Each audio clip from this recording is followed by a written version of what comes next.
දවස් 20ක් තියෙනවා. දැන් අපිට දවස් දැන් අතර 20කුත් නැහැ. සීමිත කාලයක් තියෙනවා. හැබැයි මේ සීමිත කාලය තුළ මතක තියාගන්න මේ බහුතරයක් ඔයාලා හිතන තරම් මෙතන ඇතුළ ලොකු තරගයක් නැහැ. බහුතරයක් මිනිස්සු මේ දවස් 20වත් ඩිසිප්ලින් එකක් නැහැ. මේ විභාග ලියනවා 75000ක් 80000ක් 85000ක් විතර අවුරුද්දෙන් අවුරුද්දට එක වෙනස් වෙනවා. ඉතින් ඔය ලියන ගානෙන් යම් සීමිත ප්‍රතිශතයකට කැම්පස් යන්න පුළුවන් වෙනවා.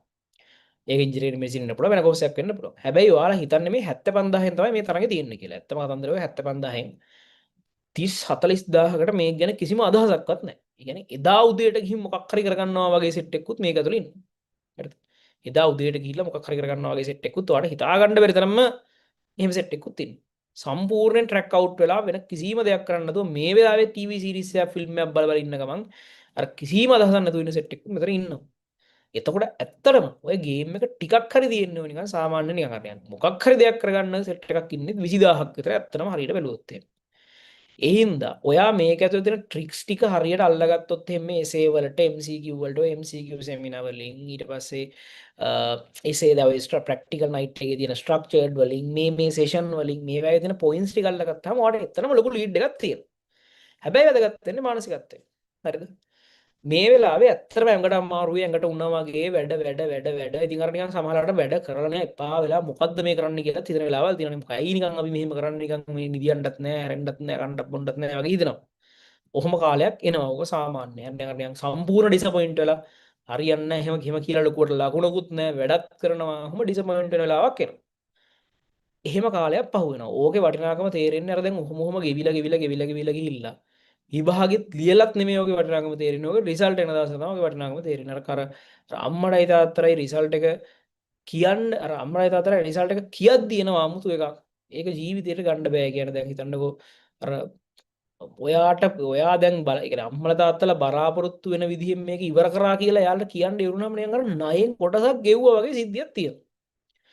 අර නිකන් පොඩි කාලේ නම් නිකන් ණය ගෙවන්න බැරි සිද්ධියක් නේ තියෙන්නේ. අපි පොඩි කාලේ ඉඳන් ඉතින් හැමදාම මේගොල්ලෝ පන්ති වලටත් ආවා.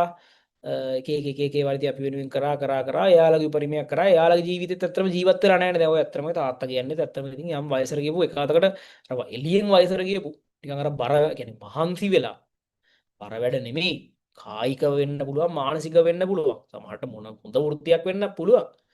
ඉතින් ඔය මිනිස්සුත් ඇත්තටම ආසයි ඉතින් අර හොඳ වාහනයක් පැදලා මේ හොඳ ගෙදරක බොහොම සැප පහසුවේ ජීවත් වෙන්න ආසයි ඉතින්. ඇත්තට මේ කියන්නේ එක පෙන්නුවේ නැති වුණාට අර මේ මිනිස්සුන්ගේ ඇතුළේ අර කොල්ල කාලේ තිබිච්ච හොඳ වාහනයක් පදින්න ඕනේ කියන හීනේ තාම තියෙනවා.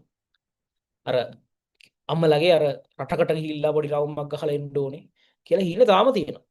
හැබැයි ප්‍රශ්නේ තියෙන්නේ අර ඒක මේ වෙලාවේ එළියට පේන්නේ නැහැ. දැන් ඒක යට වෙලා ඒකට පස්සේ තව ගොඩාක් දේවල් වෙලා ඔයාලා මැද්දට පැනලා ඒ මැද්දට පැනපු එකෙන් ඔයාලා වර්ඩ් සඳහා මහන්සි වෙන්න ලොකුවට ජීවිතයක් මහන්සි වෙලා ඕම් වෙලා තියෙන්නේ.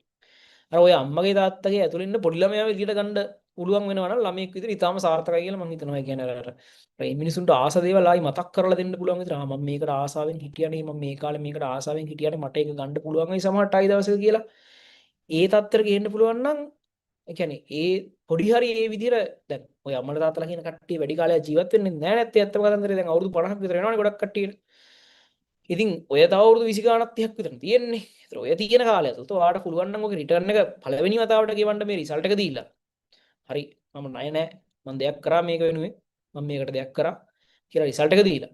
ඊට පස්සේ තව අවුරුදු 4කින් 5කින් මේ පුළුවන් නම් ඔයාට නිකන් අර ඒ මිනිස්සුන්ගේ හීනට යම් වැලියු එකක් දෙන්න. ඒකට ඔයා බැඳිලා නැහැ. කියන්නේ ඔයාට ඒක වගකීමක් නෙමෙයි. නමුත් ඒක ඔයාට දෙන්න පුළුවන් නම් ඒක මාර ලොකු දෙයක්.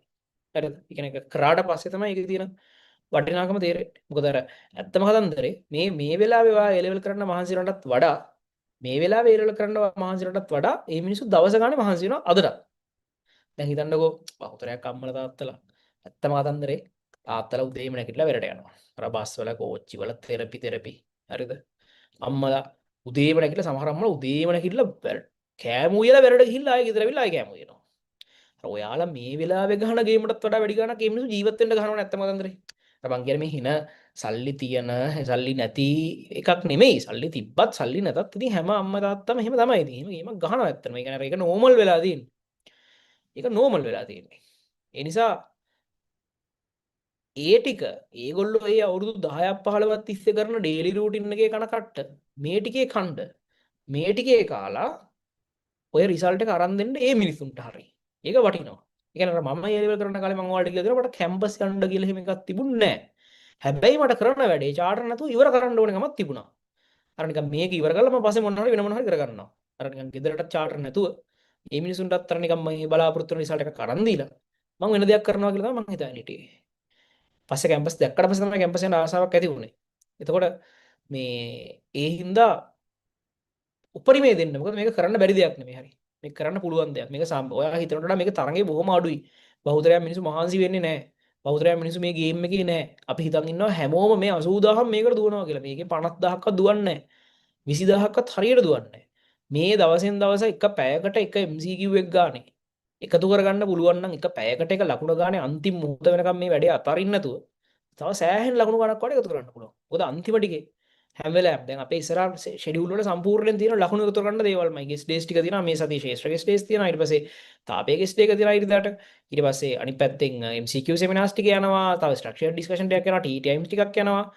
ගොඩක් දේවල් අන්තිම ටිකේ ලකුණු ගොඩාක් එකතු කරලා තියෙනවා. ඒ ටික බලන ගමන් ඒ ටික බලන විතරක් නෙමෙයි. ටික බලන ගමන් ඔයා තනියෙන් පුළුවන් තරම් පරණ පේපර්ස් විවරණය කරන්න කරද්දී එපා වෙනවා. හරිද? මොකද සමහරට තේරෙන්නේ නැහැ. වැඩි අත්හැරලා දාලා දමලා ගහලා නිකන් ඉන්න හිතන වෙලාවල ඕන තරම් එනවා. හරිද? ඒක සාමාන්‍යයි. ඕන වැඩක් කරද්දී අර හිම හිම අර අපිව පිටිපස්සට අදින දෙයක් තියෙනවා හැම වෙලාවෙම. මේක හරියන්නේ නැති වෙයි, බැරි වෙයි කියලා එකක් තියෙනවා. පුළුවන් තරම් හැම වෙලාවෙම ඔයා ඔයත් එක්ක චැලෙන්ජ් කරන්න, ඔයා ඔයත් එක්කම සටන් කරන්න, ඔයා ඔයත් එක්ක කරන සටන වාට දිනන්න පුළුවන් නම් එච්චරයි. අර ඔයාට ඇතුලෙන් එනවනේ ඉන්ටර්නලි සටනක්. අර මම මේක ඔයාට බෑ ඔයාට පුළුවන්. ඔයාට බෑ ඔයාට පුළුවන් කියලා ඔයාම සටනක් තියනවනේ. ඔයාට බෑ නෑ මම කොහොම හරි කරනවා කියලා එනවනේ. අන්නේ තමන්ගේ ඇතුලෙන් එන සටන ඔයාම දිනන්න. ඒක තමයි ලොකුම සටන. ඔයාලා හිතන තරම් මේක ලොකු දෙයක් නෙමෙයි. මේක පොඩි දෙයක්. පොඩි ප්‍රශ්න ටිකක්. එකම විදිහේ ප්‍රශ්න ටිකක්. හොඳට බැලුවොත් එහෙම එකම විදිහේ ප්‍රශ්න ටිකක් හැම වෙලාවෙම කරගන්නේ. MCQ 30 ගණක් එහෙම ගහන්න පුළුවන්. ඇත්තටම හොඳ ප්‍රශ්න 10ක් විතර තියෙන එක හරි. MCQ 30 ගණන්ම ගහන්න පුළුවන් අර විදියට. එකම විදිහේ ප්‍රශ්න ටිකකින්. ඒ නිසා අර මේක පුළුවන් තරම් උපරිම පොසිටිව් මයින්ඩ්සෙට් එකකින් ඉස්සරහට යන්න.